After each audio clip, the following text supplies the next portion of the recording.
கிறிஸ்துவ வாழ்க்கையில் நிறைய காரியங்களுக்கு ஜெபிக்கிறோம், நிறைய காரியங்களுக்கு பிரயாசப்படுறோம்.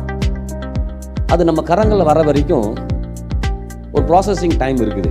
அந்த டைமு ரொம்ப முக்கியமான டைம். அந்த ப்ராசஸிங் டைம் வந்து எப்படிப்பட்ட டைம்னா, நம் விசுவாசத்தில் வளரக்கூடிய டைமு, விசுவாசத்தில் காலூன்றக்கூடிய டைமு, விசுவாசத்தில் தேவனுடைய வார்த்தையை நம்பி இருக்கிற டைமு.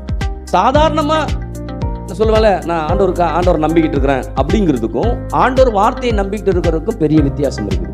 தேவனையும் தேவனுடைய வார்த்தையும் நம்ம பற்றி கொண்டிருக்கும் போது அந்த வார்த்தை என்ன பண்ணும், என்னை உந்தி தள்ள ஆரம்பிக்கும்.